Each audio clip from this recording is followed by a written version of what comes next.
একটা নতুন recipe share করছি আপনাদের সঙ্গে, মটন কষা। এই দেখুন, মটন কষার জন্য আমি তেল দিয়ে দিয়েছি এখানে, আর এলাচ, দারচিনি, তেজপাতা ফোড়ন দিয়ে দিয়েছি। এবার আমি পেঁয়াজটাকে দিয়ে দেবো।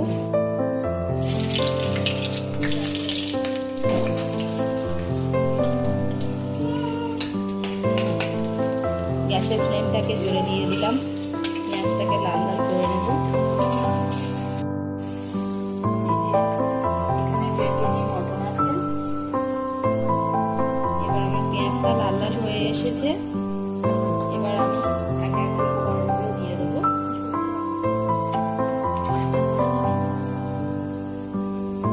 এই 1 চামচ মতো রসুন বাটা দিয়ে দিলাম।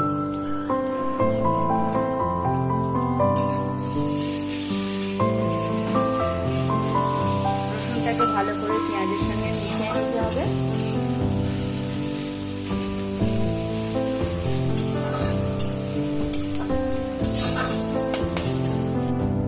এবার আমি আদা দিয়ে দেবো। আমি এখানে 1 চামচ মতো আদা নিয়েছি। 1 চামচ আদা দিয়ে দিলাম।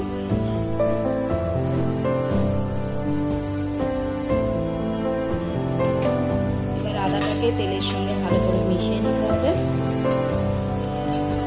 পেঁয়াজ, রসুন, আদাটা লাল হয়ে গেছে। এবার আমি একটা ছোট সাইজের টমেটোটাকে দেখুন এইভাবে কুচিয়ে নিয়েছি। টমেটোটাকে এবার দিয়ে দেবো তেলের মধ্যে। ভালো করে মিশিয়ে নিতে হবে মশলার সঙ্গে।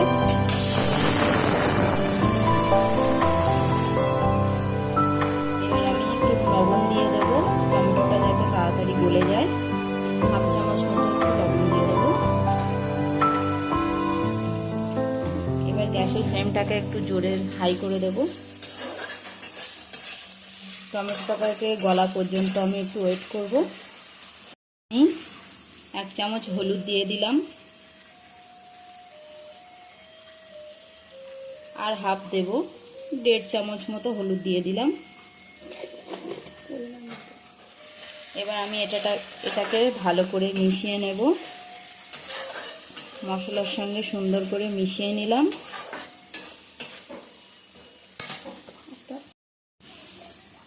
এবার 1 চামচ মতো লঙ্কা গুঁড়ো দিয়ে দিলাম।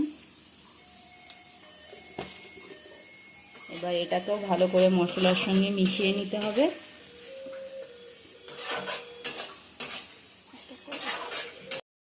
খুব সুন্দর মশলাটাকে সুন্দরভাবে কষে নিয়েছি।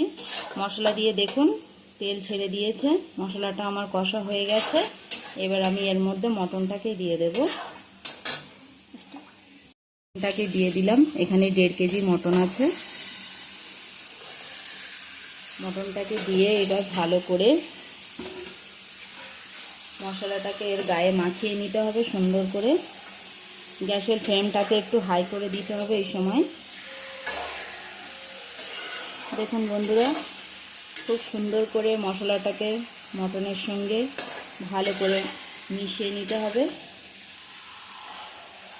এবার আমি একটু বেশি করেই লবণ দেব। তখন আমি টমেটোটাকে সিদ্ধ হওয়ার জন্য 1/2 চামচ দিয়েছিলাম। এখন আমি একটু লবণটা বেশিই দেব। 1 চামচ মতো লবণ দিয়ে দিলাম। লবণটা আপনারা আপনাদের স্বাদ অনুযায়ী দেবেন। এবার এটাকে সুন্দর করে মিশিয়ে নিতে হবে। সুন্দর একটা কালার চলে এসেছে। এটাকে খুব সুন্দরভাবে কষে নিতে হবে। আমি এবার এটাকে একটু ঢাকা দিয়ে দেব। ঢাকা দিয়ে গ্যাসের ফ্লেমটাকে লো করে দেব সেদ্ধ হওয়ার জন্য।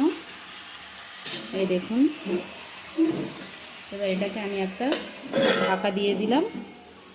গ্যাসের ফ্লেমটাকে লো করে দিলাম। পাশে আমি কুকার বসিয়েছি, তো কুকারে সিটি পড়ছে।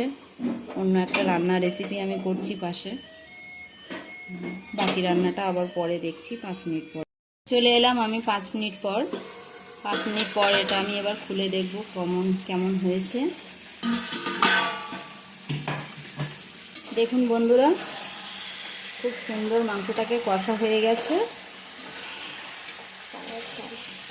কালারটাও খুব সুন্দর চলে এসেছে। আমি এর মধ্যে আরেকটা মশলা অ্যাড করব। এটা হলো, আমি এটা আগে থেকেই মশলাটাকে রেডি করে রেখেছি। এর মধ্যে আছে ধনে, জিরে আর এলাচ, দালচিনি, তেজপাতা, সব এগুলোটাকে আমি একটু ভেজে একটা ভাজা মশলা বানিয়ে নিয়েছি। আপনারা চাইলে কাঁচা মশলা দিয়েও করতে পারেন। আমার ভাজা মশলাটা বেশি পছন্দ, ওই জন্য আমি এর মধ্যে ভাজা মশলাটা দিয়েই করছি। আপনারা চাইলে জিরের গুঁড়ো, ধনের গুঁড়ো কাঁচা দিতে পারেন। আমি এটাকে একটা ভাজা মশলা গুঁড়ো বানিয়ে নিয়েছি। এটা আমি 1 চামচ মতো দিয়ে দিলাম। দিয়ে এই মশলাটা দিলে একটু খেতে সুস্বাদু হয়, এর ফ্লেভারটাও খুব সুন্দর আসে। ওই জন্য আমি এর মধ্যে একটু ভাজা মশলা অ্যাড করলাম। আর একটু দিয়ে দেব, সামান্য একটু, 1/2 চামচ মতো। এবার আমি গ্যাসের ফ্লেমটাকে একটু হাই করে দিলাম। সুন্দর করে এবার এটাকে মিশিয়ে নেব।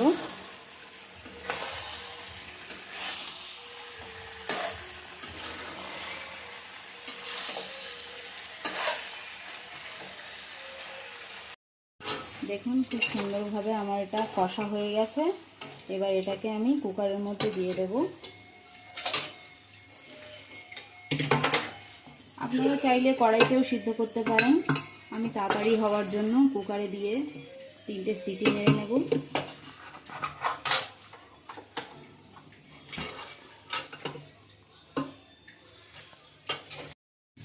দেখুন বন্ধুরা, মটনটাকে আমি কুকারের মধ্যে দিয়ে দিয়েছি। এবার আমি জল দিয়ে দেব কড়াইতে। 1 গ্লাস মতো জল দিয়ে দেব কড়াইটাকে ধুয়ে নেওয়ার জন্য পুরো মশলাটা। গ্যাসের ফ্লেমটাকে একটু হাই করে দেব জলটাকে গরম হওয়ার জন্য। মটনের মধ্যে গরম জলটা দিলে ভালো হয়। আপনারা চাইলে ঠান্ডা জলও দিতে পারেন, কিন্তু গরম জলটা দিলে ভালো। জলটা গরম হওয়ার জন্য আমি একটু ওয়েট করছি। ততক্ষণে আমি কড়াইয়ের গায়ে যে মশলাগুলো আছে এগুলোকে আমি ভালো করে ধুয়ে নেব। জলটা ফুটে উঠেছে, খুব সুন্দরভাবে গরম হয়ে গেছে। এবার আমি জলটাকে কুকারের মধ্যে দিয়ে দেব।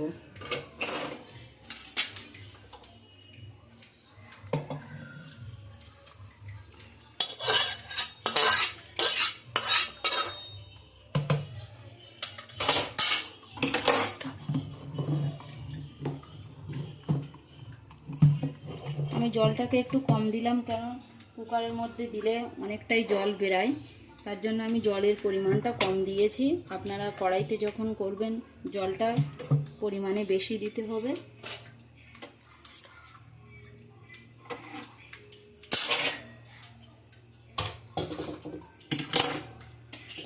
এবার আমি ঢাকনা বন্ধ করে এটাকে সিটি মারতে বসিয়ে দেব।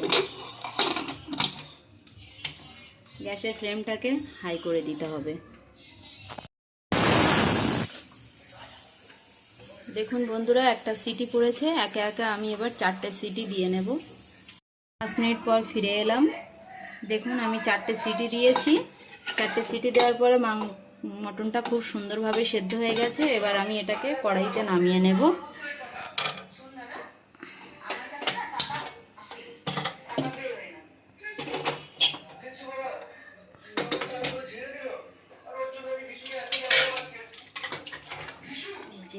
কড়াইতে আমি নামিয়ে নিলাম।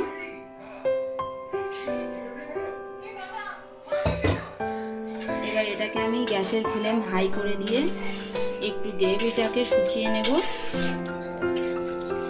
কেননা মটন দিয়ে একটু বেশি জল বেরায়, তার জন্য আমি গ্রেভিটাকে একটু শুকিয়ে নেব। অনেকটাই গ্রেভি আছে, গ্রেভিটাকে আমি একটু শুকিয়ে নেব। ততক্ষণে আমি একটু দেখে নিই নুন ঝালটার টেস্টটা কেমন হয়েছে।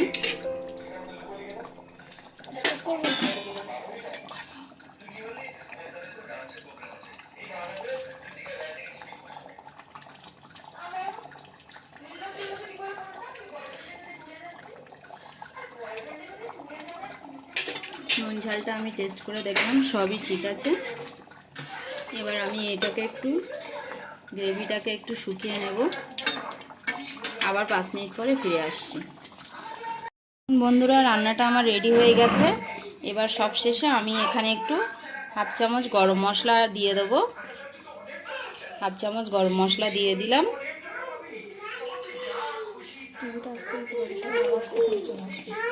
এবার এটাকে আমি নামিয়ে নেব, পরিবেশনের জন্য রেডি।